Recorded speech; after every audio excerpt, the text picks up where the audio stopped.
fuerzas, unidos los colores, unidas las razas, compartiendo los dolores, luchando hasta el final, uniendo las fuerzas, uniendo corazones, luchando hasta el final, unidos cantando, somos vencedores.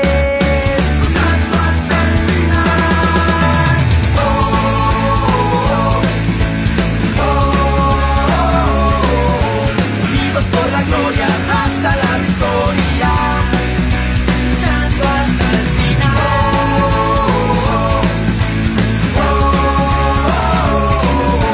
Unidos por la gloria hasta la victoria, luchando hasta el final.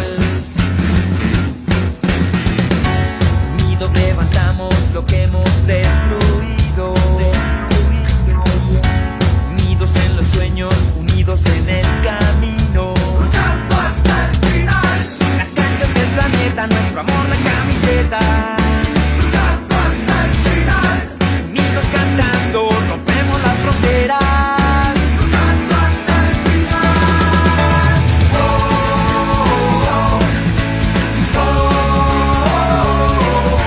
Unidos por la gloria hasta la victoria, luchando hasta el final.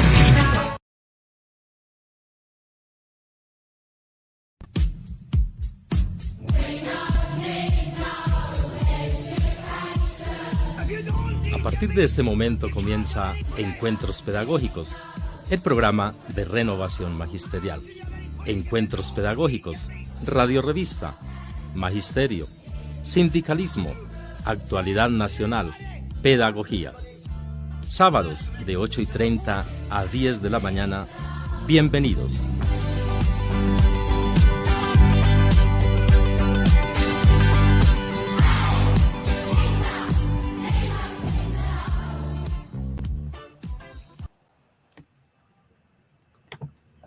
Bueno, muy buenos días. Bienvenidos a Encuentros Pedagógicos, la radiorrevista de renovación magisterial.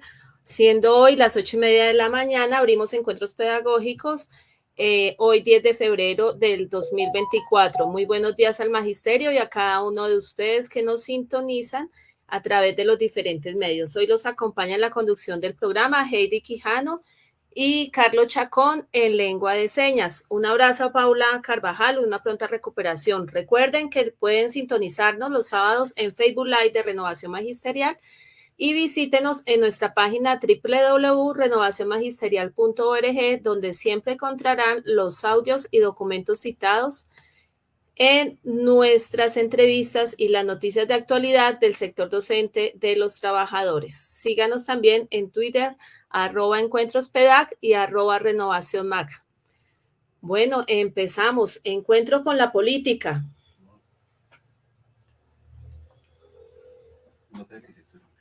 Bueno, me dice acá el director que vamos con nota del director.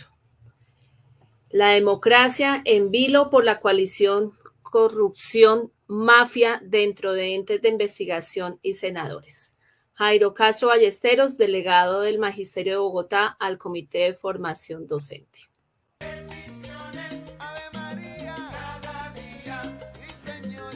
Seguimos con nuestra nota del director, Jairo Castro Ballesteros.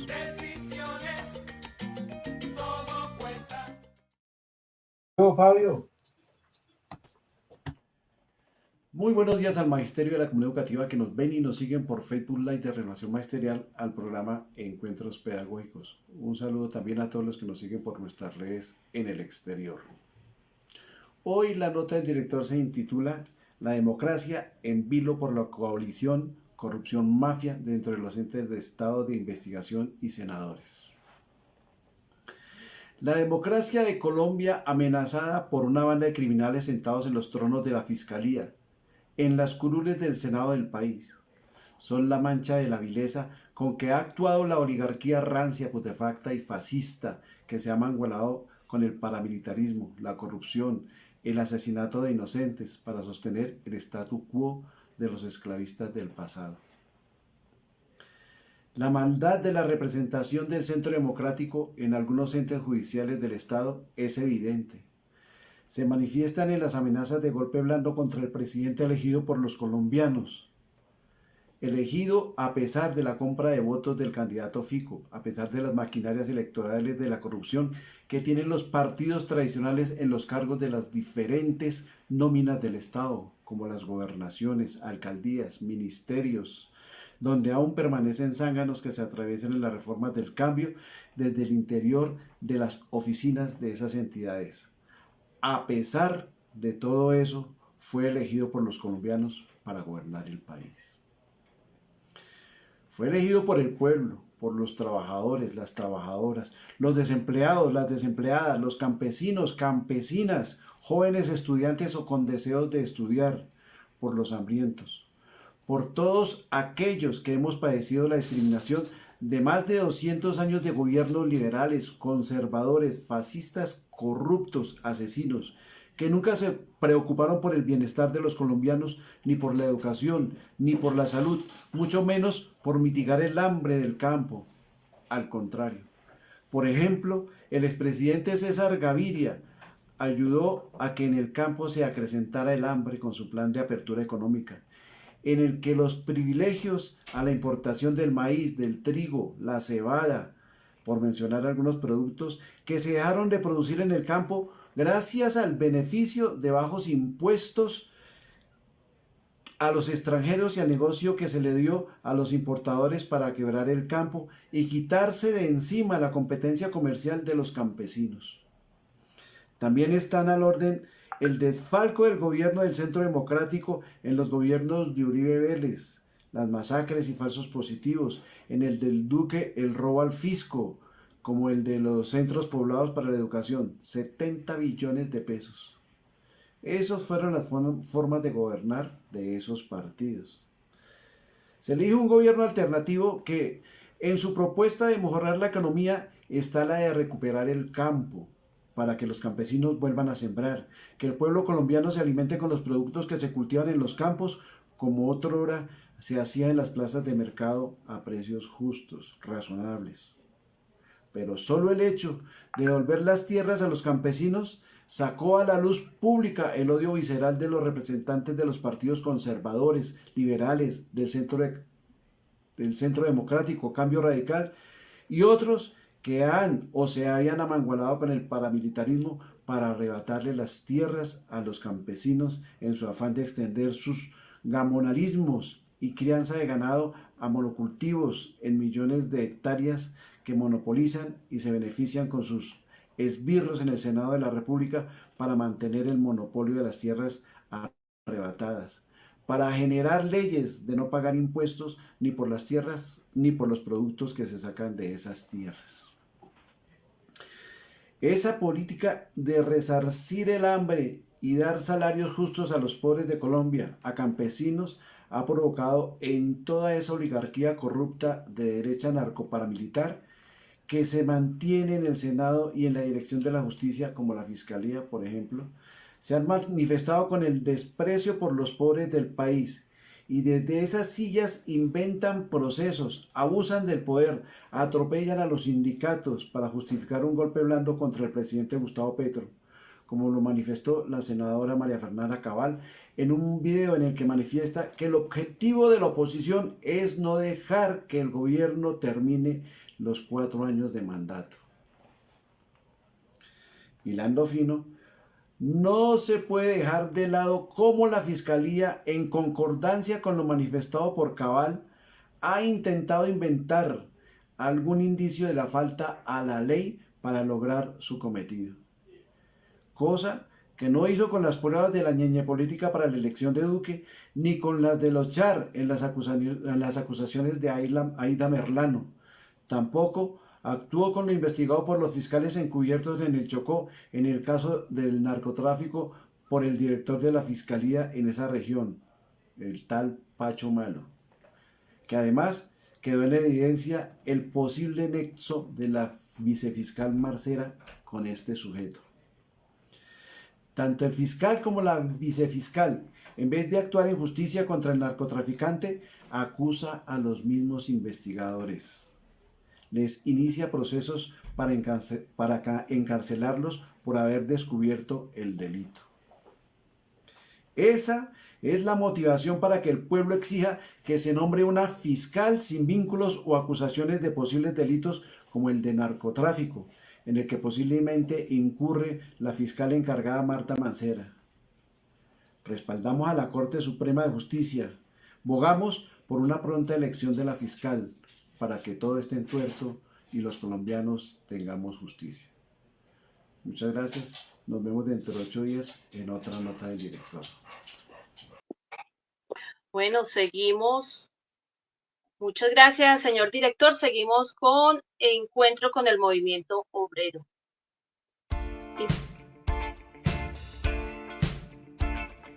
Encuentro con los trabajadores. Novedades del movimiento obrero y la movilización social.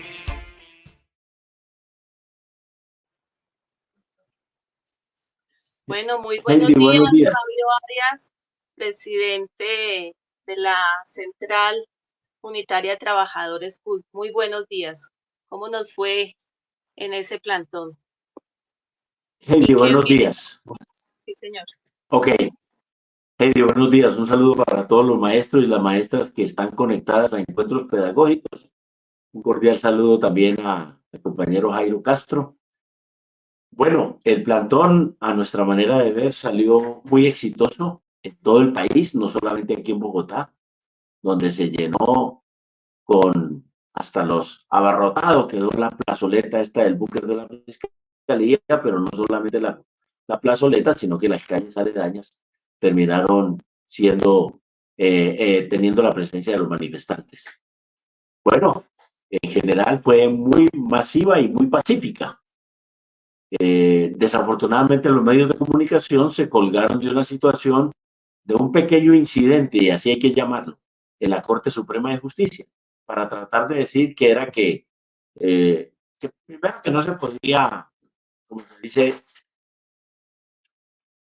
presionar a la Corte Suprema de Justicia.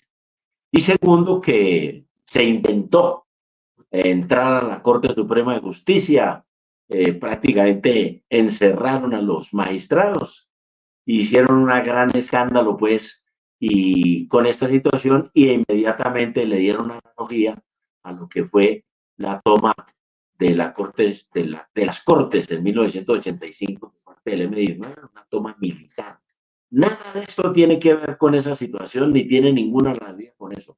Sin embargo, lograron escandalizar al país sobre eso, única y exclusivamente con el propósito de bajarle o la importancia que tuvo la fuerte movilización social contra el fiscal Francisco Barbosa. Aquí hay que decir que la gente respondió positivamente tanto al llamado del Comando Nacional Unitario, integrado por las 3 centrales obreras QCG, TCTC y las 2 confederaciones de pensionados y la Coordinadora Nacional por el Cambio, pero adicionalmente atendieron el llamado que hizo el presidente de la República cuando dijo que lo que había de por medio era una ruptura institucional. El fiscal era fue el jefe de la oposición durante los 2 años, año y 7 meses que estuvo en el mismo periodo del presidente Gustavo Petro. Y bueno, y lo grave de toda esta situación es que no se nombró fiscal. La Corte Suprema de Justicia, ¿sí? En vez, así como se dice, en vez de cumplir su deber constitucional de nombrar fiscal. Aquí quiero ser enfático en esto. La Corte Suprema de Justicia tiene un deber de elegir fiscal. No es una actividad de juez de la República. Allí solamente tiene una decisión de carácter electoral. Y nosotros pensamos que no ha cumplido el papel que le corresponde. Nos dicen que en oportunidades anteriores ha pasado lo mismo. Pues bueno, tampoco cumplieron y hoy nuevamente no lo vuelven a cumplir. Tienen toda la opción y la posibilidad de resolver un problema institucional que hay en el país con la Fiscalía, nombrando a una de las fiscales de la terna que pasó el presidente de la República, que la pasó oportunamente. Hace 4 meses se la enviaron a la Corte Suprema de Justicia. ¿Cómo así que en 4 meses no van a saber si esas 3 candidatas que presentó el presidente Gustavo Petro tienen las calidades y las capacidades para ser fiscal de la nación? Prefirieron seguir. Y aquí es donde evidentemente entran las sospechas y las apreciaciones que uno debería decir, hombre, debieron de haberla resuelto positivamente. Si no se nombró fiscal y el 12 de febrero ya no hay fiscal, Francisco Barbosa ya, chao Francisco Barbosa, debe el fiscal saliente nombrar una encargada. Entonces aquí es donde viene la cuestión. Entonces, el fiscal no tiene que elegir la Corte Suprema de Justicia, pero ahora lo va a nombrar el fiscal saliente. Eso hace parte también de las rupturas institucionales que hay en el país. Entonces, ya no solamente contra el presidente Gustavo Petro, en el sentido de que quieren de alguna manera hacerle un golpe de Estado, sino que adicionalmente aquí van a nombrar una fiscal que está obviamente vinculada a lo que piensa el señor Francisco Barbosa sobre lo que es la fiscalía hoy, que es ser jefe de la oposición, seguir en la impunidad con todos los casos vinculados a las denuncias que se han hecho en el periodo anterior de Duque, de la ñeña política, del señor, de las acusaciones que hay contra el señor Álvaro Uribe Vélez, etcétera. No las mencionaré todas. Y por el contrario, entonces va a buscarle caídas y a investigar, que no puede hacerlo la Fiscalía del Presidente de la República. Eso también es otra ruptura institucional. Y lo más grave de toda esta circunstancia es que la señora que va a quedar elegida de fiscal, que es la actual vicefiscal, es la señora Marta Mancera, que está, como lo acaba de mencionar Jairo en su nota editorial, vinculada exactamente a presuntos delitos con el señor, esos sí comprobados, del señor directivo del CTI en el puerto de Buenaventura, donde está vinculado exactamente y está demostrado que permitió el tráfico de narcóticos allí en el puerto de Buenaventura. Y esa señora está vinculada a ese tema, porque en vez exactamente de investigarlo y proceder a sancionarlo, hasta ahora le ha declarado simplemente la impunidad. La señora Marta Mancera es indigna como fiscal de la Nación. Es una señora vinculada a delitos, a presuntos delitos muy graves vinculados al narcotráfico. Es como si dijéramos exactamente entonces que el poder de la mafia se toma ahora la fiscalía. Y eso lo rechazamos y obviamente que lo condenamos. Para la Central Unitaria de Trabajadores, si llegasen a nombrar a la señora Marta Mancera, seguiremos protestando contra ese nombramiento. Y le exigiremos a la Corte Suprema de Justicia que elija la fiscal ya en el menor tiempo posible. Por último, invitarlos a estar pendientes de la realización de los congresos de la CUT, el 7º Congreso de la Mujer Trabajadora, el 4º Congreso de la Juventud Trabajadora, los días 26 y 27 de febrero, y el 8º Congreso Ordinario, los días 28, 29 y 1 de marzo. Todos ellos se van a realizar en Cafán de la Floresta, con la presencia en los 2 primeros congresos de Juventud y Mujer, 750 delegados, y en el 8º Congreso Ordinario de la CUT, 1.200 delegados. Aspiramos que de allí salgan las mejores orientaciones para que la Central Unitaria de Trabajadores salga fortalecida y siga cumpliendo un papel protagónico en la vida política y social del país, y muy especialmente en la defensa de los derechos y los intereses de los trabajadores. Buen día para todas y todos en Encuentros Pedagógicos.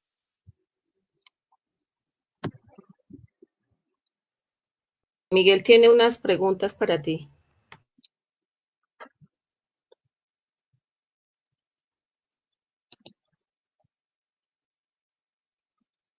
Miguel, adelante. Bueno, Fabio, ¿cómo vas tú? Hasta ahora, muy bien, Miguel, muy amable, gracias. Bueno, te vi muy bien en la entrevista con Yamia Amat. Bueno, sí, son espacios que hay que tratar al máximo de utilizarlos bien. Bueno, creo que, y creo que quedó claro esto.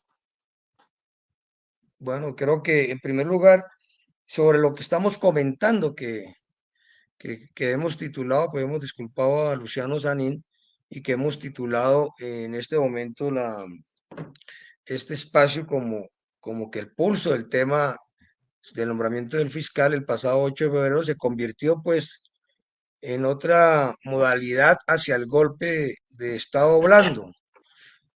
¿Cómo podemos evidenciar eso? en las declaraciones, por ejemplo, el expresidente César Gaviria? Por supuesto que sí, Miguel, esas declaraciones del señor Gaviria y de los demás expresidentes, porque todos sacaron declaraciones alrededor exactamente de lo que pasó el día 8 de febrero, escandalizando al país porque presuntamente se presiona a la Corte y que presuntamente, según ellos, se hizo una intentona parecida a la toma del Palacio de Justicia de 1985 de carácter armado por parte del F-19, que nosotros todos rechazamos en su debido momento. Pero aquí la expresión de César Gaviria de decir que este gobierno es un gobierno criminal, mejor, que el presidente Gustavo Petro es una persona que está vinculada a actos criminales y que lo que está haciendo son actos criminales, como el hecho, por ejemplo, de incitar, según él, y de invitar a la protesta y a la movilización en la calle. Y adicionalmente le dice loco, ¿sí? Dice que no está de acuerdo.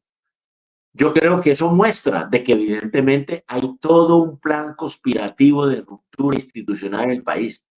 Es decir, ningún expresidente nunca se había visto que trataran al presidente que está en ejercicio con esos términos y de esa manera. Es el total desprecio. Y ahí sí, como se dice, y la pérdida total del respeto por la autoridad del presidente de la República. Aquí dicen que hay que guardar respeto por la Corte Suprema de Justicia. Pues sí, yo creo que hay que guardar. ¿Sí? Y la del presidente, entonces, ¿quién la guarda?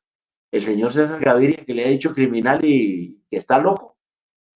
Esas Bueno, expresiones de César Gaviria demuestran que la conspiración está en pleno desarrollo. bueno, compartimos tanto esa, creo que fue lo más evidente, porque sobre el particular fueron las declaraciones de los expresidentes. En el caso del señor César Gaviria, eh, pues lo que escribió nos recordó, no, nos invocó a que esas palabras nos invocaron a su comportamiento y perversidad sobre el tema de la catedral, porque es que él habla aquí de una serie de hechos criminales, pero la memoria del país no falla y pues creo que tenemos que recordar y evocar el tema de cómo se comporta en el tema de la catedral el señor Gaviria. Bueno, ese es un aspecto que nos parece clave resaltar. Bueno, dos, yo creo que el tema de la prensa, es decir, expresemos de la gran prensa fletada, que ya has mencionado algunas cosas, pero es evidente que hubo una exageración para generar una realidad que no correspondía. A propósito de decir incluso la ULU que los magistrados debían salir estaban tratando de salir por helicóptero desde la sede donde sesionaban. Califiquemos un poco ese papel de la gran prensa y también en el marco de ambientar el golpe de Estado blando, como que se evidencia allí. La gran prensa actuando exactamente de manera unificada, concertada, ahí sí como se dice, premeditada, ¿sí? Toma la decisión de convertir un pequeño incidente en las afueras de la Corte Suprema de Justicia, fuera de las mallas, porque nadie traspasó las mallas, absolutamente nadie. Un pequeño incidente de unos pocos compañeros que quisieron exactamente derribar las mallas, pero que inmediatamente la gente en su sabe entender, porque estas manifestaciones, ahí sí como se dice, pacíficas, y estaban además a favor del gobierno. Le dijeron a los manifestantes que no hicieran eso. De eso la gran prensa lo ha convertido en un episodio de manera exagerada, con falta de objetividad. Prácticamente le hicieron la analogía, como dijimos ahora, de que era lo mismo del salto y de la toma del Palacio de Justicia armada que hizo el M-19 de manera irresponsable y que el país ya rechazó y condenó históricamente. Y sin embargo trataron de decir que eso era lo mismo. Los magistrados salieron cuando quisieron salir, salieron por la puerta donde siempre históricamente han salido. La policía les dio todas las garantías para que salieran. Y los manifestantes, pues obviamente, no hicieron más allá de lo que les tocaba hacer, protestar contra una decisión que evidentemente está por fuera de las obligaciones constitucionales y legales que tiene la Corte Suprema de Justicia. Aquí todo el mundo habla de obligaciones y resulta que esos señores tienen la obligación de elegir el fiscal, de elegirlo.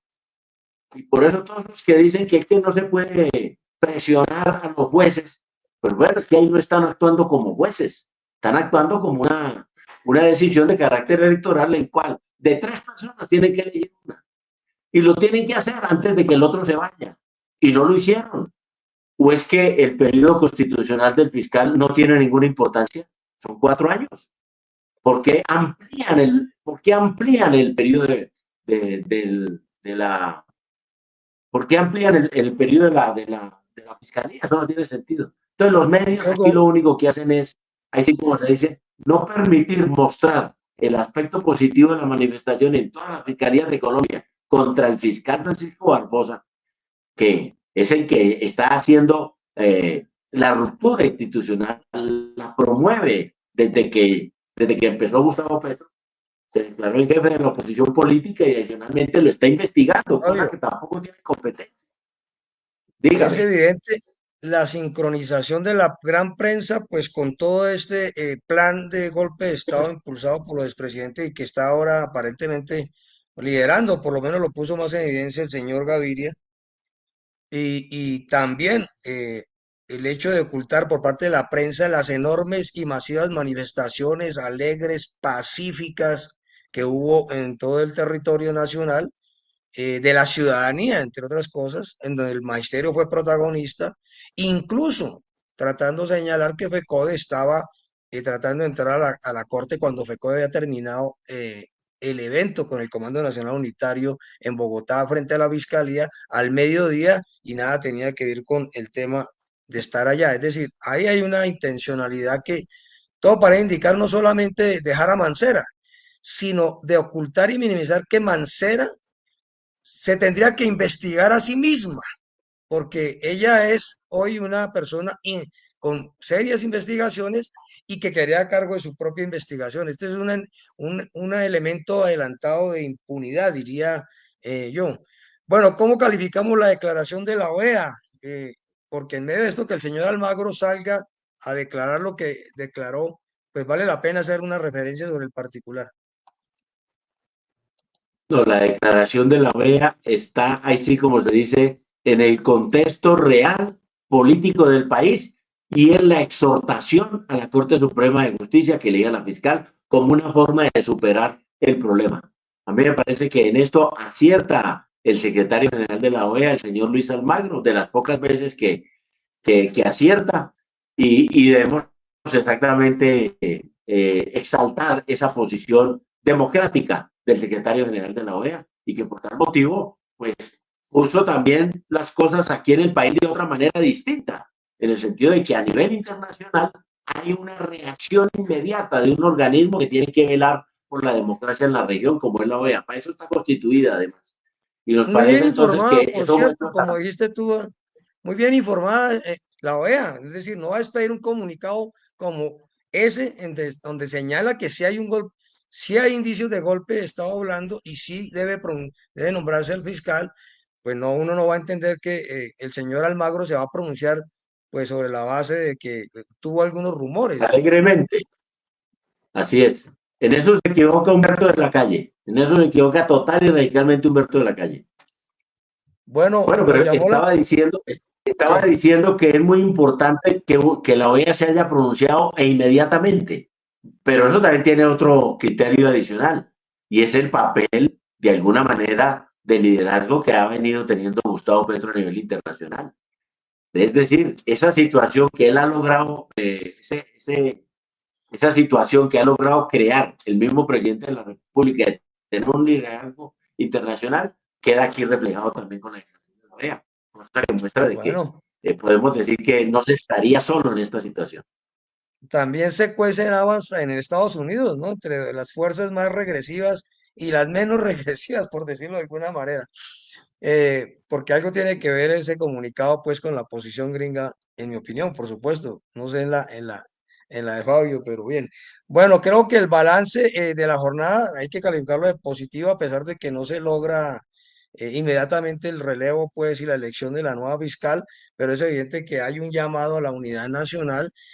Salen voces por fin más sensatas como la de los exfiscales Montealegre y otros Incluso reapareció Lucho Garzón señalando que FECODES estaba actuando en defensa propia, y creo que este balance por hoy lo terminaremos diciendo que a cada vez más fuerte el llamado pues a la unidad nacional en defensa del Estado Social de Derecho. Fabio, muchas gracias, y seguiremos pues conversando sobre estos temas que es evidente son pero vitales y hoy trascendentales para la institucionalidad del país.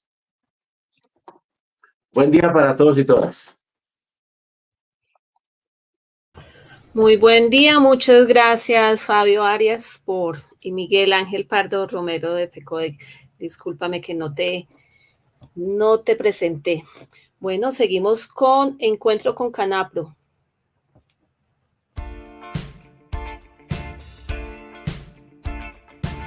Encuentro con Canapro, solidaridad que hace vida.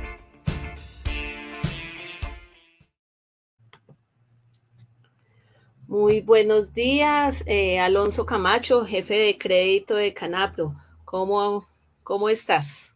Muy buenos días, Heidi, Miguel y pues los demás miembros del equipo de renovación magisterial y pues en este programa de encuentros pedagógicos. Veo que tenemos una línea de crédito de bienvenida a nuestros compañeros Sí, que están entrando, entonces cuéntanos sobre todo esto que nos trae. Quería comunicar pues a todos los docentes nuevos nombrados en periodo de prueba que Canapro ha diseñado un producto especialmente para estos docentes que entran pues a la carrera del magisterio. Este tiene las siguientes características: crédito va por nómina hasta 3 millones, una tasa de interés del 1% nominal, igualmente un plazo de 1 a 36 meses, y tendrán también la asignación de una tarjeta de nuestro crédito rotativo por 500,000 pesos. Esta campaña pues inicia a partir de este mes de febrero. Recordarles que pues tenemos dos formas de acceder a nuestro crédito. La primera, pues en cada una de las oficinas de nuestra cooperativa, las cuales se encuentran en Bogotá, pues en Plaza de las Américas, Gran Estación, Portal 80 y pues la calle 63. Tenemos también al norte de la Sabana, en Zipaquirá, tenemos en Fusagasugá, igualmente en el Llano, en Villavicencio y en Acacías. Entonces ahí pues ustedes consultan el horario de atención en nuestra página www.canapro.com, o si no, pues lo pueden hacer a través de nuestra línea telefónica, nuestro PBX 601-348-0564 en la extensión 7010. Mayor información, pues la podemos acceder en nuestra página www.canapro.com. En este mes de febrero tendremos previsora, podrán solicitar su crédito hasta el día 17 de febrero, es decir, de hoy en 8 días. El 22 de febrero cierra por nómina FACA, Punza, Mosquera, Secretaría de Educación de Vichada, Secretaría de Integración Social, Secretaría Distrital de Hacienda. Y hasta el día 27 podrán solicitar por nómina los afiliados a que estén en Distrito, POPE, Colpensiones, Fonseca, Cundinamarca, Soacha, Secretaría de Hacienda de Cundinamarca, FUSA, Chía, Girardot, Zipaquirá, colegios, universidades y otros convenios. Recordemos que Canapro tiene alrededor de 120 convenios con entidades tanto privadas como oficiales para poder hacer el descuento por libranza, o lo que nosotros llamamos nómina.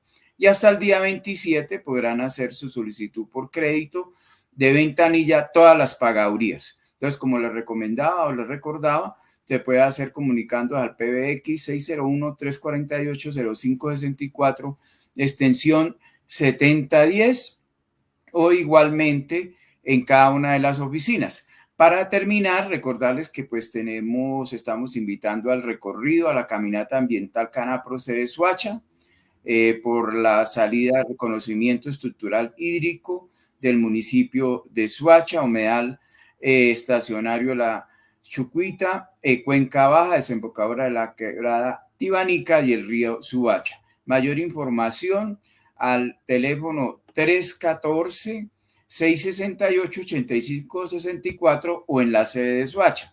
También para la próxima semana, 17 y 18, tenemos el encuentro con la naturaleza, FOMEC, La Unión, Laguna de Ubaque, afiliados a Canapro, 40.000 pesos. Informes Julio Cifuentes, 314-68-1745.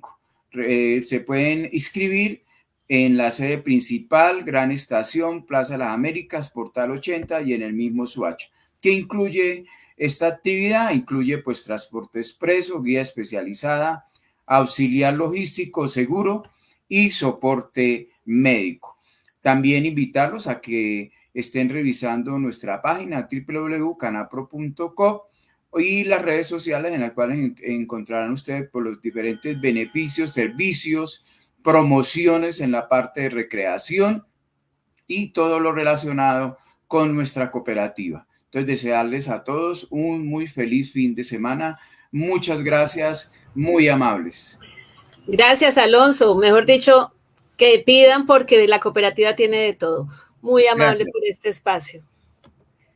Bueno, seguimos con Encuentro con la economía del cambio. Impactos de la economía en Colombia con respecto a la situación externa en el mundo. Jorge Coronel, profesor universitario, experto en economía. El propósito principal de la reforma del sistema general de participaciones.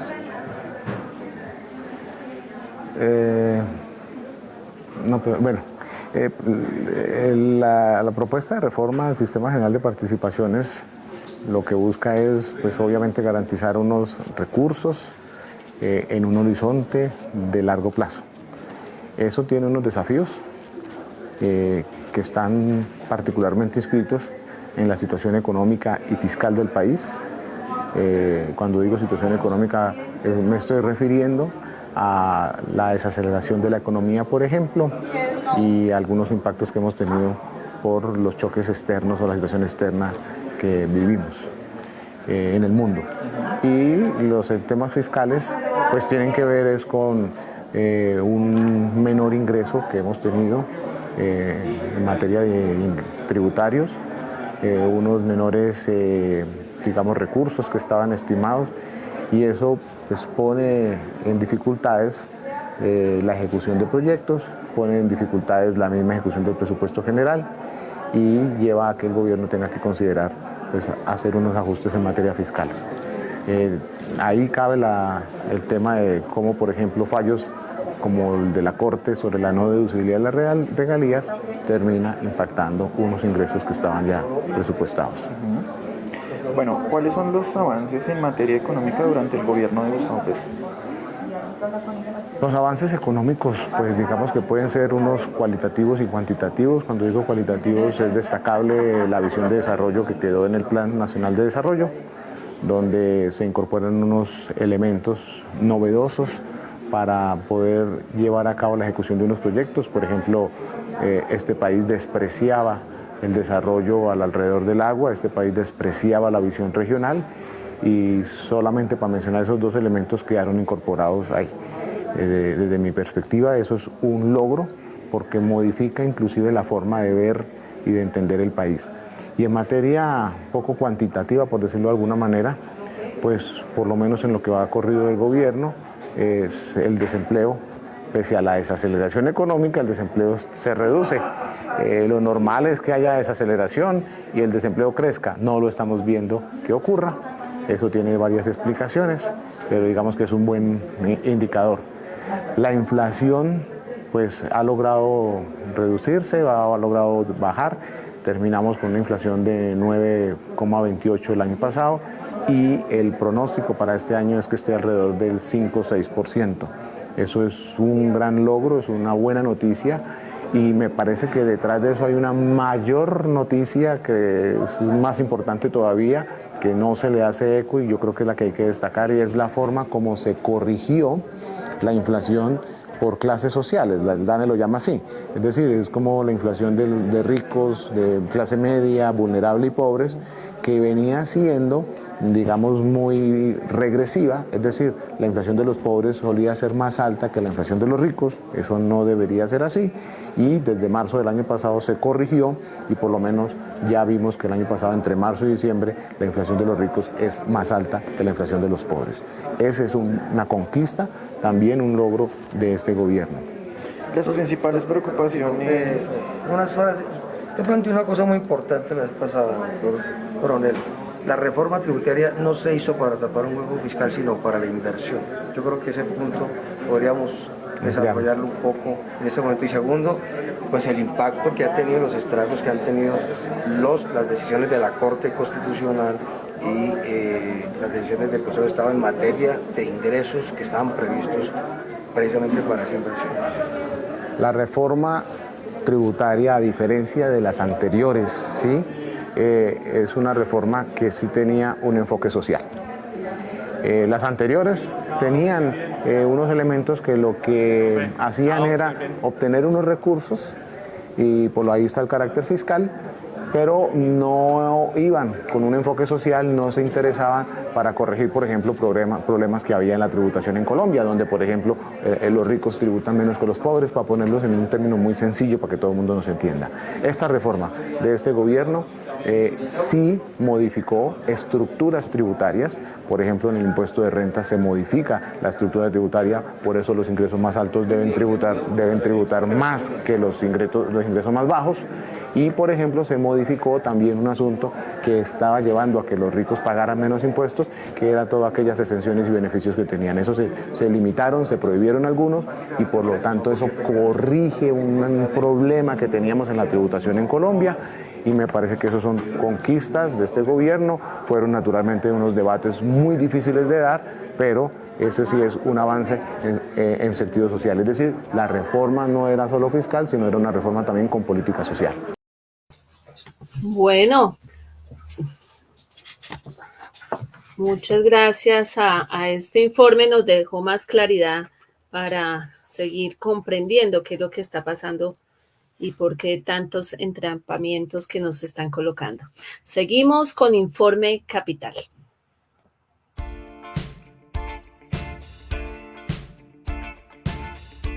Informe Capital, la actualidad del Magisterio Bogotano.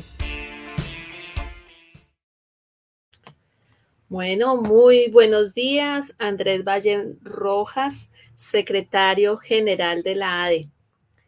¿Qué nos traes el día de hoy? Una semana bien movida, ¿no? Así es, Heidi. Buenos días para ti, muy buenos días a toda la audiencia de Encuentros Pedagógicos. Sí, ha sido una semana movida.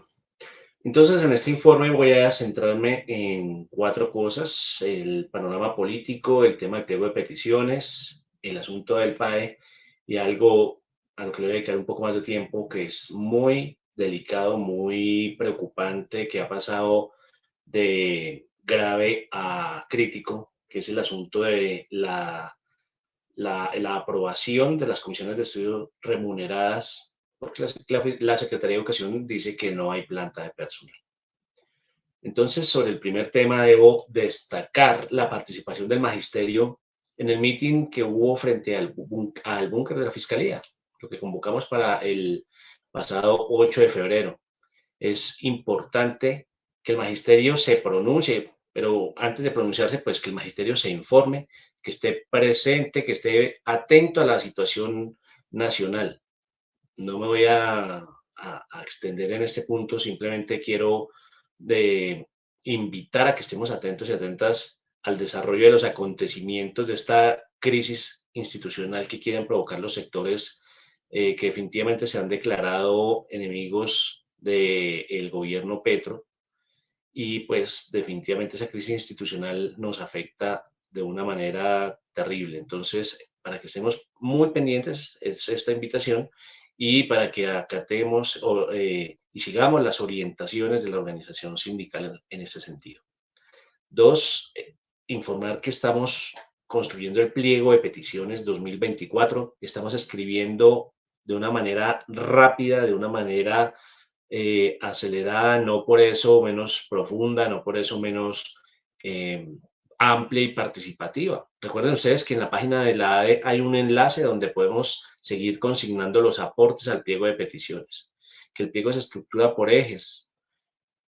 Tenemos 80.000 problemas como sector magisterio, tenemos 80.000 problemas en la educación pública de Bogotá.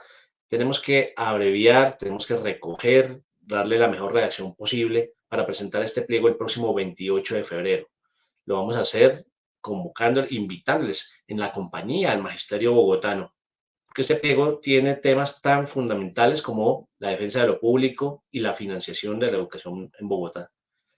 Una educación de carácter realmente público, administrada directamente por el Estado. Nos hemos pronunciado fuertemente en contra de la entrega de colegios en administración del servicio educativo, mal llamadas concesiones escolares, y contra los convenios de las cajas, la improvisación del bachillerato internacional y otra serie de problemas que se llevan el presupuesto público. Hablamos también de temas como la dignificación de la labor docente. Aquí hemos recogido todos los problemas.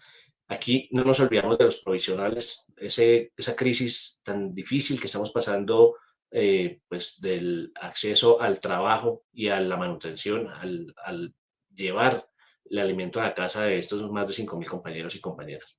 No nos hemos olvidado de los de las listas de elegibles, no nos hemos olvidado de los que están recién nombradas, quienes están en periodo de prueba.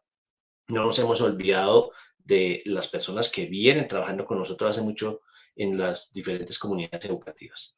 Y hablamos de política pública en educación, una mirada avanzada de lo que es la política pública educativa para la ciudad. Lo proponemos los maestros y maestras, hacer las políticas públicas con la gente, que es lo más importante. De eso nos estamos ocupando. 3, el asunto del PAE. Hemos recibido las denuncias, el problema se ha agudizado. Es un problema que no se ha podido resolver en cuanto a la entrega oportuna de los alimentos realmente nutritivos. Es un problema de un desbalance nutricional en la oferta de esos alimentos para nuestros niños y niñas en la ciudad, que la Secretaría de Educación ha sacado recientemente trinos, comunicados en su página de que es una situación coyuntural que ya se está resolviendo, que han agregado más de 20 productos súper nutritivos en sus menús. Vamos a ver qué sucede. En todo caso, es nuestro deber recoger las denuncias. Lo hemos hecho por las redes sociales, las recogemos de los colegios, lo hacemos público, llamamos a las entidades de control a que le pongan la lupa a este asunto y pues a la Secretaría de Educación a ver con qué nos va a resultar, porque a este problema hay que ponerle una solución inmediata. Y el último punto, que tiene que ver con el tema de las comisiones de estudio. Esta semana hubo una nueva reunión, el mismo jueves, el 8 de febrero, hubo una reunión del Comité Académico de Comisiones de Estudio. Desde finales de 2023 veníamos con un problema de disponibilidad de planta docente según la Secretaría de Educación para la aprobación de las comisiones de estudio remuneradas en la ciudad. Entonces, entre diciembre y enero se acumularon 16 solicitudes que no fueron aprobadas.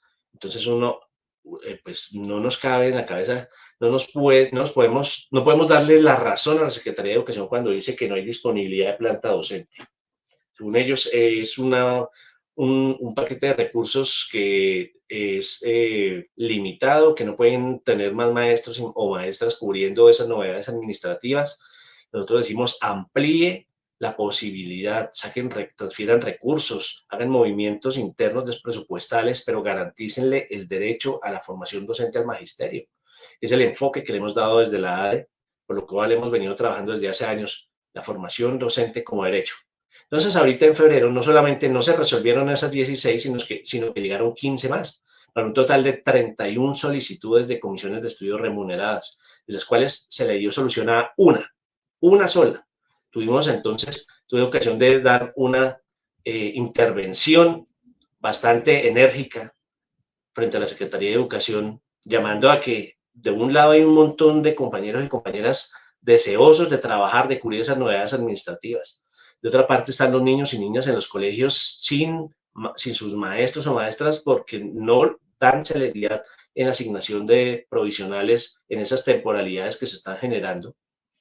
Y para el cubrimiento de estas novedades administrativas dicen que no hay disponibilidad de planta docente porque ya supera lo que hay presupuestado para tener el cubrimiento de estas novedades administrativas. Entonces, pongo en conocimiento de ustedes esta situación, llamo a que estemos atentos a acompañar la tarea que hacemos como organización sindical, a pronunciarnos sobre esto. Eso es un golpe bastante duro para la comunidad académica, la comunidad intelectual, que es el magisterio representado en esos maestros que hacen sus esfuerzos para tener sus doctorados. La mayoría de estas solicitudes, de las 31, 29 para doctorado y 2 para programas tal vez de inmersión en segunda lengua, pero de estas 29 solicitudes apenas se aprobó una, que es una prórroga.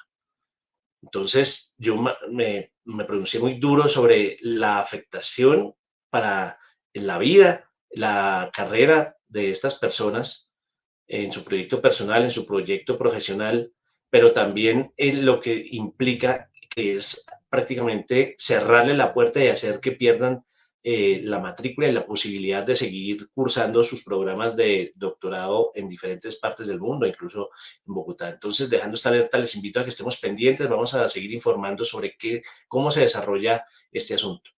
Y para cerrar, una pregunta que nos han hecho bastante frecuente sobre el pago del 0.4 que nos adeudan desde 2023. La Secretaría de Educación nos dijo desde mediados de enero, tal vez la cuarta semana de enero, que se hizo ese proyecto para pagarlo en una nómina adicional en el mes de febrero. No dieron una fecha específica. Seguimos ya en este momento, pues nos estamos también pronunciando por escrito, solicitando que den una fecha cierta de cuándo nos van a pagar ese retroactivo del 0.4 que está pendiente para 2023. Como eso es del salario 2023, pues nos lo deben pagar a quienes laboramos desde los 12 meses de 2023 o hasta un mes. Nos lo deben pagar proporcional a la labor realizada. Les agradezco muchísimo el espacio. De nuevo, mi felicitación y reconocimiento al gran equipo que hace posible este espacio formativo e informativo de tantísimo interés para las comunidades educativas. Gracias, Heidi, gracias a todos y todas y buen fin de semana. Gracias, Andrés, por el informe. Muchos más motivos para acompañar ese pliego de peticiones que estamos recogiendo. Gracias. Bueno, un saludo a María Moyano, Claudia Díaz, Tatiana Lozano, Soleil Pardo, Mariela Vázquez, Luis Armando Sanabria, William Fernando Puentes, que nos acompañan, y muchos más que no nos han escrito, pero que nos acompañan en la transmisión. Vamos por los caminos de Sócrates. Parménides, el filósofo de la cualidad del ser. William Fernando Puentes, asesor de la Escuela Sindical ADE, y Claudia Esperanza Díaz Gaitán, docente de la Secretaría de Educación. Caminos de Sócrates. Texto: William Fernando Puentes González. Comenta: Claudia Esperanza Díaz Gaitán. Hola, hoy en Por los Caminos de Sócrates nos encontramos con el filósofo que amaba la política, el gran Marco Tulio Cicerón. Nuestro filósofo nació en Arpino, actual Italia, en el año 106 a.C. y murió en el 43 a.C. Perteneció a una familia plebeya de rango ecuestre. Desde muy joven se trasladó a Roma, donde asistió a lecciones de famosos oradores y jurisconsultos. Finalizada la Guerra Civil en el 82 a.C., inició su carrera de abogado para convertirse pronto en uno de los más famosos de Roma. Posteriormente se embarcó rumbo a Grecia con el objetivo de continuar su formación filosófica y política. Uno de sus rasgos más significativos es el haber estado abierto a todas las tendencias filosóficas de la época. ¿Cuáles fueron las enseñanzas y aprendizajes durante su vida? Fue discípulo de Epicúreo Fedro y del estoico Diodoto, siguió lecciones en la academia y en Rodas encontró al maestro de la oratoria Molón de Rodas y al estoico Posidonio. De vuelta en Roma, prosiguió su carrera política y en el lapso de 13 años consiguió las más altas distinciones. Empezó con algo similar a un inspector en Sicilia en el 76 a.C.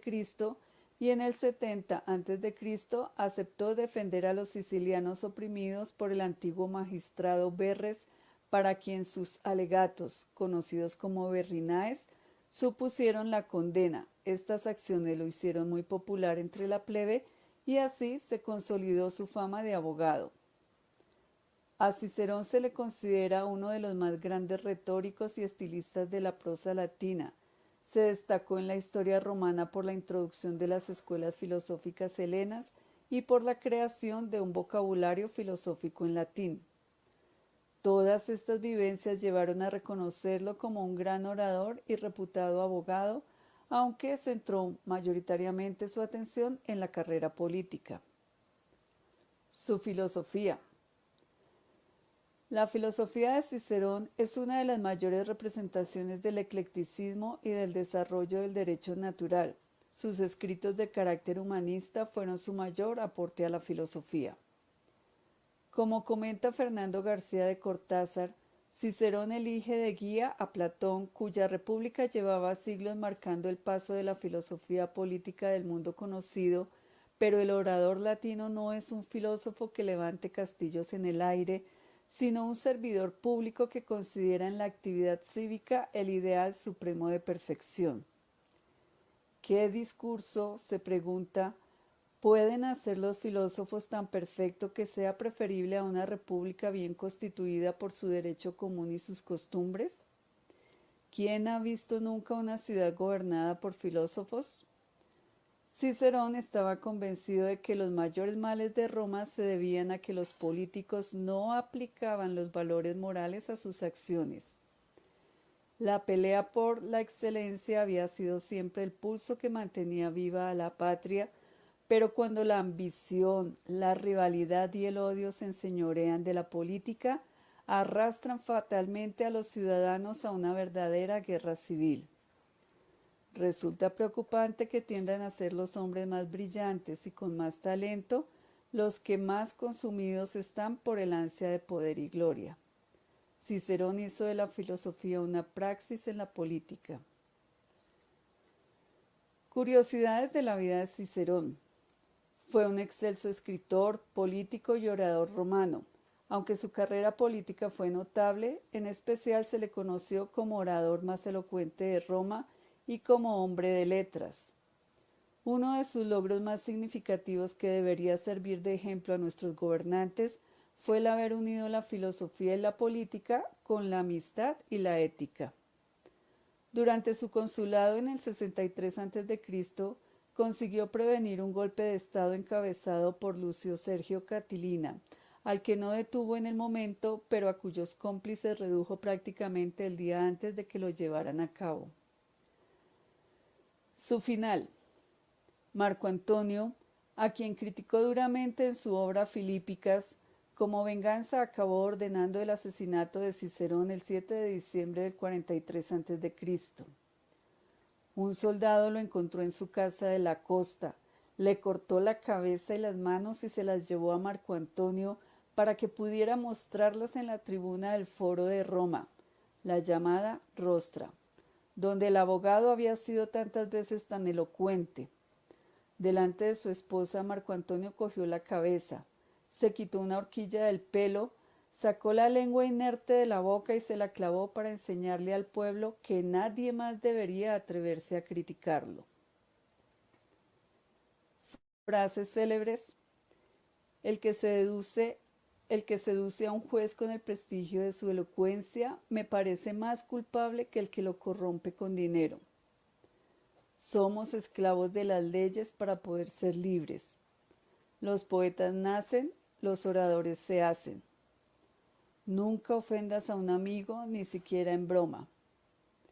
Nada perturba tanto la vida humana como la ignorancia del bien y el mal. Y en esta frase se ve la humildad del maestro. A pesar de que ya soy mayor, sigo aprendiendo de mis discípulos. Hasta la próxima.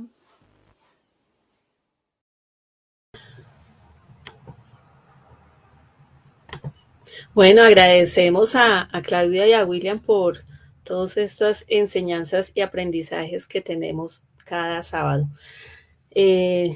Seguimos con el compañero Ricardo. Me cuentan si... Ah, sí, ya, perfecto. Ricardo, muy buenos días nuevamente.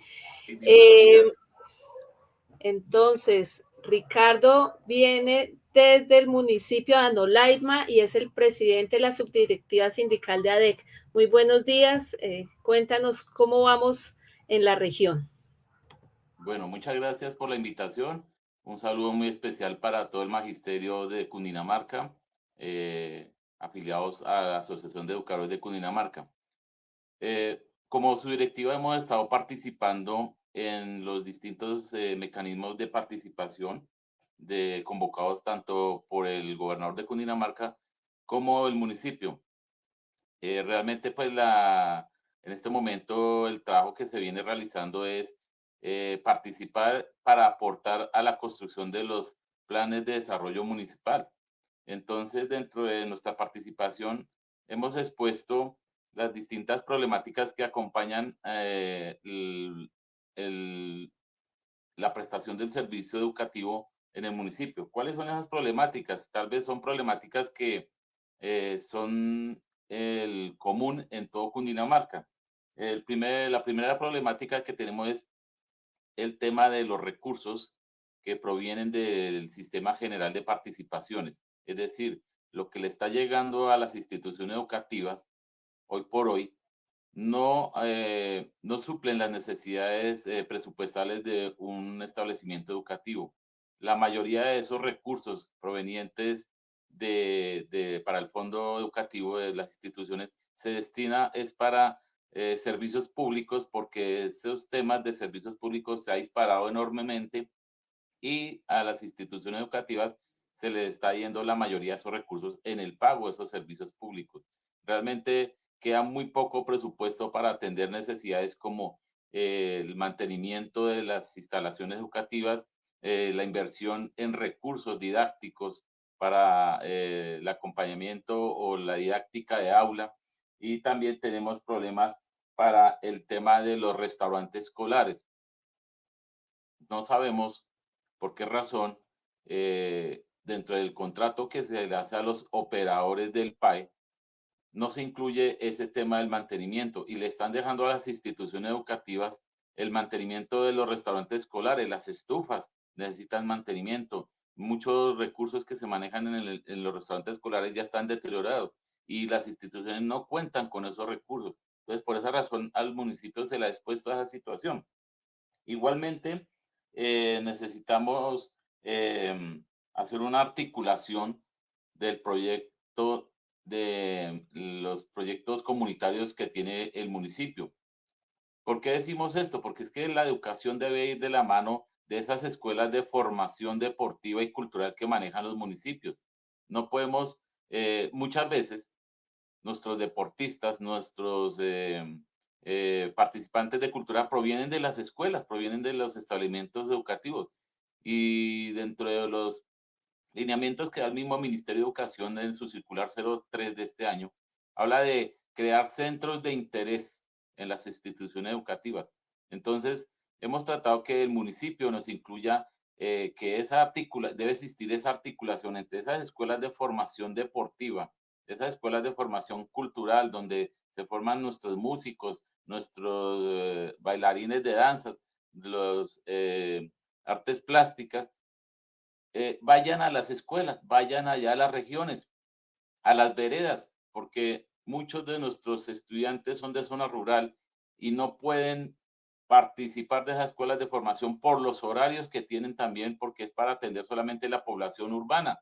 Entonces, no tiene el impacto una escuela de formación deportiva ni cultural, sino van allá a las veredas también, a la escuelita de la vereda, a generar esa formación deportiva y cultural. Igualmente, para los temas deportivos, de juegos intercolegiados, pues de ahí, de las instituciones educativas, provienen nuestros deportistas que hacen parte de las selecciones del municipio. El otro tema que hemos tocado con el municipio es los convenios con el IDR. Entonces, Si vamos a tener escuelas de formación deportiva y cultural, pues que existan esos convenios también con las instituciones educativas. En el tema de educación superior, es crítico en estos municipios. Este es un municipio de categoría 6, donde la educación superior es ausente. Prácticamente el 60%, del 60 al 70% de nuestros egresados de las instituciones educativas del municipio no logran acceder a la educación superior. ¿Por qué? Porque pues desplazarse a las ciudades les significan otros gastos que no pueden asumir. Entonces, ahorita vemos que pues ahí está el beneficio de matrícula cero, pero en estas regiones no contamos con la oferta educativa de la educación superior. Entonces, pedimos es que se hagan convenios con la educación pública, como la Universidad de Cundinamarca, como la ESAT, como la misma Universidad Distrital, la Pedagógica, la Nacional, para que traigan programas a estas regiones y que tengan ese acceso a la educación superior. El municipio maneja un fondo educativo, pero ese fondo educativo es bastante limitado para beneficiar, tener una mejor cobertura para beneficiar a nuestros egresados. Igualmente, como subdirectiva, y es una problemática no solo de nuestras subdirectivas, sino la mayoría de las subdirectivas de Cundinamarca y tal vez del país, es que el artículo 162 de la ley 115, que cumple 30 años en este momento, establece la conformación de las juntas municipales de educación y la JUDE, también la Junta Departamental de Educación, donde nosotros debemos tratar temas como los que he expuesto, de las zonas de difícil acceso, de temas como el Comité de Convivencia Escolar, el tema de nombramientos de docentes, el tema de estudios de plantas, que debemos cambiar esa relación técnica, pero no se conforman las JUME ni se conforman las JUDE. No existe una política departamental para que se promueva la conformación de las juntas municipales de educación. Y muchos alcaldes se cierran, ven como dice, cierran ese espacio importante como es la Junta Municipal de Educación. Entonces, el municipio ha nombrado un enlace de educación y estamos en ese proceso de conformar esa Junta Municipal de Educación, que es ese órgano asesor para tocar estos temas de educación. Eso es lo que hemos estado tratando. El día de antier escuchaba en un programa real que nosotros los maestros, mientras que estamos en concentración y marchas, las pruebas internacionales, como la prueba PISA, han desmejorado, pero es que no cuentan que es que esas pruebas internacionales no solo están midiendo el nivel educativo, están mirando la calidad de la educación, y la calidad de la educación, esa canasta, la componen muchos factores, como cuáles, como el nivel de pobreza, como el nivel de acceso a la salud, como el nivel de escolaridad de la familia, como el tema de seguridad alimentaria de nuestras regiones, como la falta de recursos para infraestructura y material didáctico con las instituciones educativas. Esos factores inciden sobre la calidad de la educación que tanto nos exigen. Pero ¿qué pasa? Nos han dejado solos a los docentes, gobiernos pasados, exigiendo lo que ellos no supieron gobernar. Entonces, el problema es que tenemos una deuda con la educación. Para este año se ha incrementado por parte del Ministerio de Educación en 15 billones el presupuesto de la educación. 20 billones, perdón. Esperamos que esa inversión se vea, que realmente se vea esos proyectos para el mejoramiento de la calidad de la educación, con el nombramiento de docentes, con el mejoramiento de las plantas físicas, modernización de plantas físicas en estas regiones, el tema de laboratorios, el tema de recursos didácticos, de sala de bilingüismo, está atrasado, está quedado. Entonces es una exigencia que hacemos desde las regiones para que nos tengan en cuenta todo eso. Gracias, Ricardo. Así es, porque el ministerio hace esas inversiones tan grandes, pero nos corresponde ser los veedores de que se gaste la plática en lo que se necesita realmente. y pues han salido varios videos, ¿no? De que es que los maestros, que la educación va tan mal porque los maestros se pronuncian en las calles, pero si no nos pronunciamos, entonces seguimos con un PAE tan malo, con unas contrataciones tan mal hechas, porque pues es sentido común que el que se hace cargo de estos contratos, pues debe hacer mantenimiento a las infraestructuras, pero esas cositas van quedando y esto lo deben saber todos para que la inversión llegue a donde debe ser.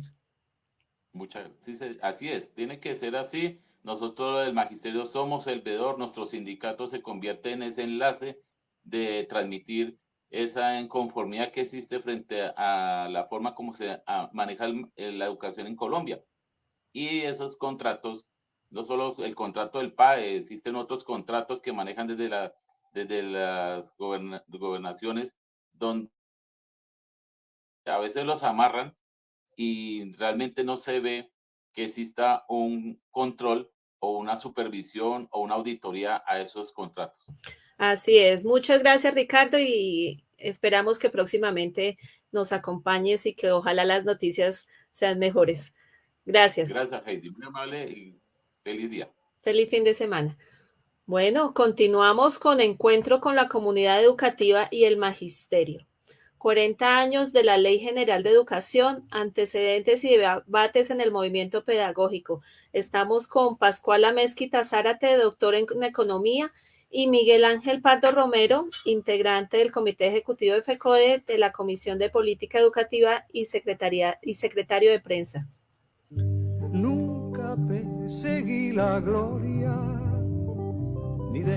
Encuentro con la comunidad educativa y el magisterio. Movilización social por las reformas sociales y derechos.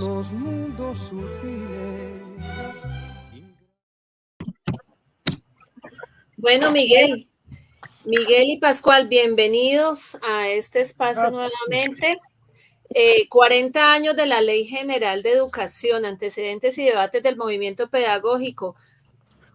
¿Qué ha pasado en estos 40 años y cómo eran las expectativas cuando se hizo esta reforma a la Ley General de Educación? Porque vemos que fue un avance muy grande en el momento y que 40 años después hay muchas cosas que están pendientes, ¿no? Bueno, nuevamente un saludo vital fraternal y pedagógico a ti, Heidi, Carlos, por supuesto, y a todo el magisterio de la comunidad educativa. Bueno, son 30 años del movimiento, son 30 años de la expedición de la ley 115 del 94 y 40 años de la existencia de nuestra revista de Educación y Cultura, ¿sí? Y en ese sentido, para nosotros es supremamente, son dos fechas muy importantes para el movimiento pedagógico.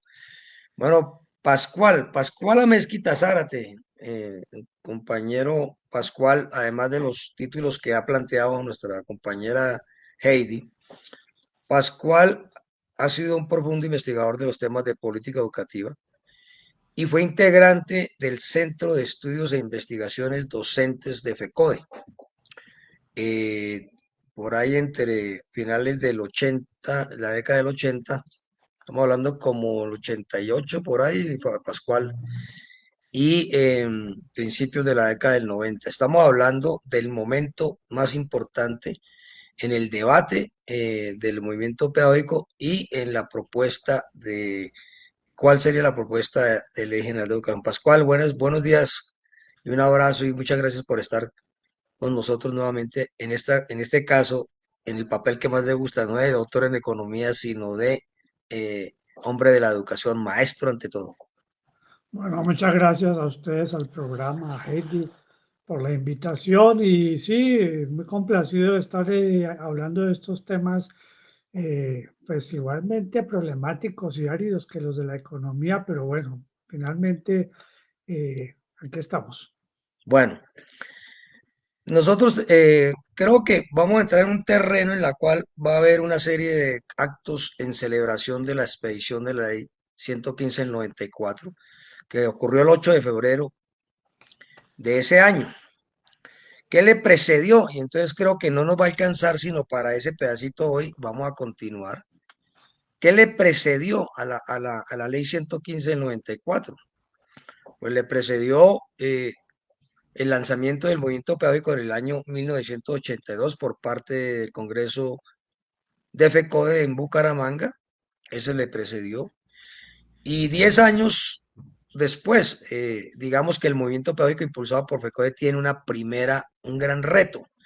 Es proponerle al país un proyecto de ley general de educación. Es decir, que todo lo que había discutido en 10 años del movimiento pedagógico debería elevarlo a una propuesta de ley general que lo plantea la Constitución Política de Colombia y adicionalmente no solamente plantearse los asuntos conceptuales, sino convertirlos en texto y en articulado. Es decir, es un reto enorme y creo que pues todos y todas debemos conocer que esa propuesta se debatió, se presentó al Congreso de FECODE de 1992 en Santa Marta. Tuve el honor de ser delegado a ese Congreso por parte de los maestros provisionales de Bogotá. Y pues por maestros de Bogotá y obviamente yo estaba en condición de provisionalidad. Y luego hubo un paro en 1993 de 5 semanas para lograr buscar un acuerdo con el gobierno sobre el texto que se llevaría al Congreso. Obviamente no hubo acuerdo, pero el balance es que se lograron consignar una serie de conquistas en la ley 115 del 94, que son conquistas no solamente de la federación, sino de la comunidad académica y educativa en su bicentenaria lucha en Colombia por una política educativa pública avanzada. Digamos que esos son los mojones que preceden, ¿sí? Y entonces vamos a entrar en materia de los debates que se desarrollaron en el movimiento pedagógico una vez se impulsa el movimiento pedagógico en 1982 y 10 años de discusiones en la cual se desarrollan y por supuesto ya en las cercanías después de la cuestión del 91, que es la que habla de una ley general, pues los debates cómo se desarrollan allí. Entonces veamos, ya vimos antecedentes de fechas. Pascual, ¿cuáles fueron los principales debates que se desarrollaron en esos momentos? En el CEIT y vale la pena hacer referencia a ellos. Bueno, para el inicio del movimiento pedagógico, ¿verdad?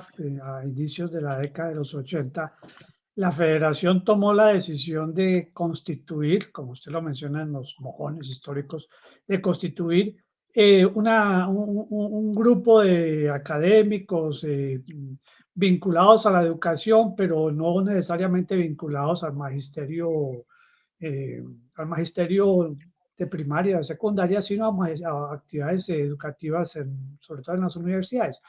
Y se constituyó bajo esa óptica el CEID, el primer CEID, que estuvo conformado pues en sus orígenes por 4 personas, una de las cuales pues como usted lo indica, Miguel, soy yo. La formación de estos era una formación, de este grupo era una formación de grandes conocedores, excusándome pues que me metan en ese paquete de grandes conocedores de la educación, como Antana Mocus, Martínez, Felipe Rojas, y el suscrito, que somos los 4 con los cuales arrancó el asunto. Y bueno, muy pronto nos dimos a la discusión de los temas esenciales que estábamos viendo con un ejemplo que estaba ocurriendo en América Latina, y es la suerte del magisterio chileno bajo la dictadura de Pinochet. Entonces, eso como que nos ayudó a entender cuál era la lógica que se estaba imponiendo, porque como queda claro, Pinochet es como un ensayo general de lo que querían hacerle a América Latina. Entonces, en estos años 80 en Chile pusieron en marcha muchas reformas bajo la óptica, insisto, de Pinochet, la óptica neoliberal, y aquí, como usted lo indica, con la Constitución del 91 se abrió paso a eso. Nadie iba a saber, pues, cuando empezamos la discusión, que en el 91 se cambiaría la Constitución, pero sí sabíamos que si no había una lucha fuerte por los elementos básicos del magisterio, pues sencillamente meterían cualquier tipo de reforma. Bajo esa óptica, las discusiones esenciales que hubo fue, la primera, el papel de la autonomía académica y la autonomía escolar en general. Es decir, nos dedicamos, bueno, pero entonces antes algo de funcionamiento. nosotros discutíamos y poco a poco empezamos a hacer una especie de pedagogía itinerante. Empezamos a salir los cuatro más otras personas que se fueron vinculando a lo largo de los meses y de los años a hacer reuniones con el magisterio para llevar estas discusiones y oír lo que los maestros pues desde el aula estaban padeciendo en relación con la autonomía, que tiene pues toda la discusión y pues si nos queda el tiempo ahorita podemos empezar a ahondar en eso, pero digamos que uno de los puntos centrales fue difundir la discusión en todo el país, de La Guajira hasta Leticia y de Oriente a Occidente, para plantear este primer punto que es como el asunto central y que todavía pues es punto fundamental, la autonomía escolar. La autonomía en todos los aspectos, menos en el aspecto financiero, que pues siempre hemos sido claros que eso tiene un manejo diferente, es porque los recursos deben venir del Estado y lo que estaban comentando ahorita con el profesor Ricardo, que haya una vigilancia por parte del magisterio pues en el uso de los recursos. Esa la primera gran discusión. Y la otra era la discusión sobre el papel general de la educación, porque había pues extremos en esa discusión de, bueno, somos autónomos para trazar la política. ¿Y qué política metemos? ¿Qué política es? Es finalmente que cada uno haga lo que quiera, es decir, una total, como se empleaba la palabra en su momento, heteronomía, es decir, que cada uno sea su yo y haga lo que quiera, o habrá unos lineamientos básicos dados por la ley para organizar la academia dentro de las instituciones. Bueno, ¿y qué tipo de educación se va a impartir? En los primeros artículos de la ley 115 quedó establecida una serie de funciones, no, como usted dice, Miguel, pues ahí no está lo que nosotros queríamos totalmente, se recogió en algunas cosas, pero eso tiene un objetivo y es que haya claridad de que la autonomía se busca para unas cosas específicas en el proceso educativo. Eso pues para empezar, digamos, como las dos grandes discusiones, hay otras cosas ahí, pero por el momento, eso. Bueno, creo que es evidente que entramos en un terreno muy importante que es la autonomía, la democracia y lo que quedó consignado en la ley, que es el gobierno escolar. Es decir, con el propósito de que eso sea en ese marco y con los gobiernos escolares que se determine el rumbo académico de las instituciones, en este caso, las instituciones educativas de preescolar a media. Este tema sobre para qué la democracia, para qué es el gobierno escolar, el salto de pasar de una escuela, digamos, vertical desde el punto de vista de su dirección a una escuela, digamos, a una escuela ahí sí colegiada, es decir, pues es evidente que tiene un objetivo claro, que se lo ha dado pues la comunidad educativa y académica del mundo, especialmente la de la modernidad, pero que se la dio también el movimiento estudiantil del 71, es decir, no podría entenderse esa decisión de poder desarrollar un movimiento pedagógico si no hubiera precedido un debate que fue el debate que se dio alrededor del movimiento estudiantil de 1971, en la cual se planteó que era en ese momento, pues la izquierda planteaba que hasta que no cambiara el sistema no cambiara la educación. Entonces, no habría, bajo esa afirmación, no habría, no habría ningún interés inicial de presentarse una propuesta de reforma educativa en el campo, una propuesta en el campo de la educación y la cultura. El movimiento estudiantil del 71 finalmente deja absolutamente claro que antes que cambie el sistema sí se puede cambiar la educación y que no solamente es no solamente es posible, sino que es una obligación de las fuerzas del progreso plantear una reforma educativa. Y eso es lo que en 1971 más o menos queda claro y que para el efecto hay que garantizar que se apropie y se enseñe lo más avanzado y para eso se requiere tener la dirección de los gobiernos o por lo menos tener condiciones menos desfavorables en los gobiernos de las universidades y en este caso de los colegios para poder garantizar que se pueda enseñar lo más avanzado del conocimiento. Yo creo que esa parte en la cual los estudiantes del 71 fueron la generación de maestros del 82 que impulsan el movimiento pedagógico, pues lo posibilita. Y eso se observa, Pascual, en la misma Congreso de 1982.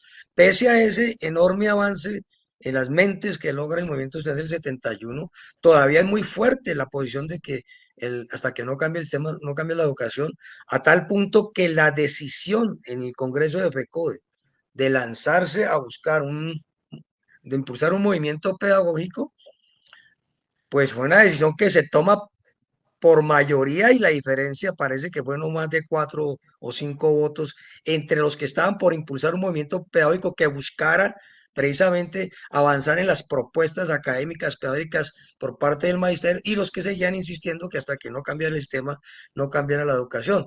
Sin embargo, el movimiento pedagógico se logró aprobar y desarrollar. Yo creo que este es un precedente clave. Entonces, digamos, también para asociar con la discusión que tú has planteado y enmarcarlo de la autonomía, la democracia y el gobierno escolar. Bueno, en el 80, sí, claro, Pascual, es que... Hay un datico en esa discusión. En ese punto, efectivamente, cuando empezamos a hacer las salidas que comentaba la pedagogía itinerante, una de las discusiones con que nos encontrábamos era esa, bueno, pero es que esto no se puede cambiar, si no ha cambiado el sistema, ¿cómo va a cambiar la educación? Y era devolver la historia para mostrar la importancia de las revoluciones culturales en toda la historia. Es decir, todas las sociedades que se consolidan están precedidas, las bases económicas están precedidas por una revolución en las ideas, que es la historia pues, de la Revolución Francesa o del siglo de las Rusas, o es la historia de la Revolución Rusa, de la Revolución China, que es la historia que se estaba planteando para Colombia. Es primero cambiar la mentalidad de la gente, de los contenidos, o si no la gente sigue repitiendo consciente e inconscientemente la ideología dominante. Esto es parte, esa discusión se prolonga, es decir, simultáneamente al movimiento pedagógico, sigue la discusión que ha quedado, digamos, en desarrollo con el movimiento estudiantil del 71, y creo que finalmente, pues hoy, sobre el particular, ya no hay esa discusión, es decir, finalmente hoy todos estamos empeñados en buscar una propuesta de política educativa pública avanzada. Bueno, creo que estos antecedentes son claves. Un momentico, pero parece que también se puede pasar al otro lado, que es pensar que entonces como se puede transformar todo desconociendo las condiciones objetivas, que es algo que es importante subrayar. Tampoco es que eso sea tenga una dinámica suelta y que usted pueda transformar la educación totalmente sin cambiar el sistema, porque eso es otra cosa que percibo yo está ocurriendo en algunos lugares en las aulas. Bueno, creo que el punto allí es el que hay que resolver en ese entonces, digamos. Ahora, hoy la discusión tiene esos ribetes porque no solamente es pedagogía, que es la discusión. Es decir, para tener una política educativa pública avanzada, no solamente reunir a todos los académicos como se hizo, sino la necesidad de buscar que se garantice el derecho, y la garantía del derecho es sobre la base de una de las premisas que las revoluciones democráticas corrientes plantearon, y es que la única institución capaz de garantizar el derecho a la educación es el Estado, y en ese caso la financiación. Y este es un punto clave porque hay dos asuntos, y termino con esto porque vamos a continuar, Paz, se nos acabó el tiempo, que hay un punto clave, y es insistir en este tema de que no puede haber un posible desarrollo de la educación.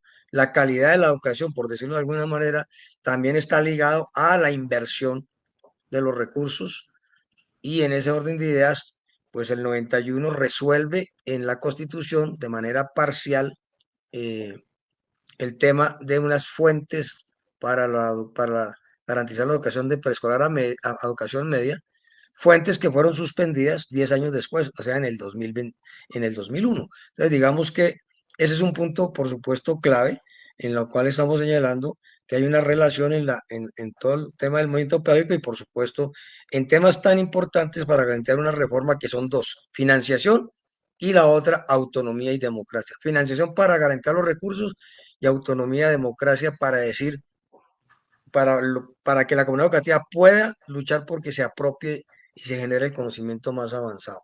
Bueno, vendrán los debates entonces de el balance de la ley, pero bueno, hemos avanzado en esta materia. Y bueno, yo creo que nos debemos otra sesión, Pascual, en este tema, incluso de los antecedentes y los debates que conllevaron a la propuesta de FECODE sobre el Ley General de Educación.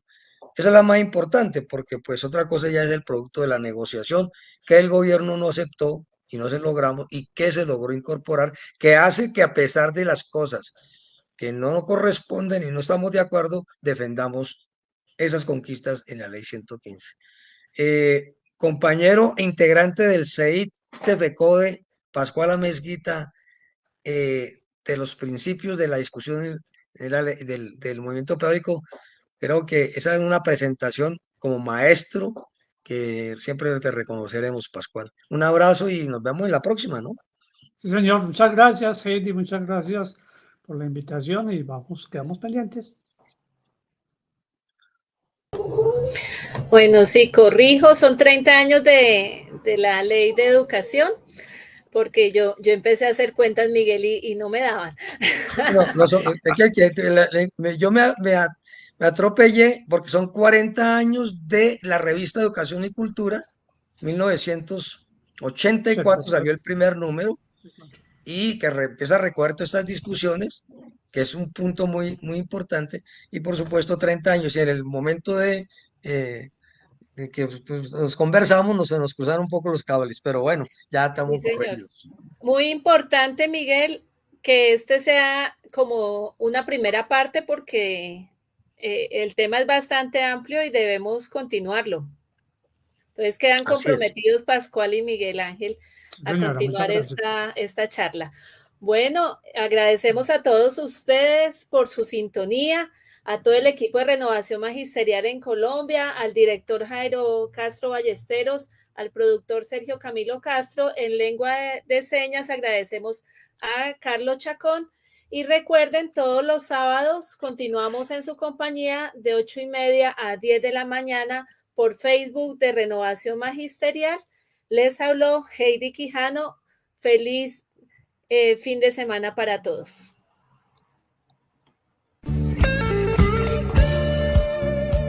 Renovación Magisterial presentó Encuentros Pedagógicos. Los esperamos el próximo sábado a las 8:30 de la mañana. Gracias por acompañarnos.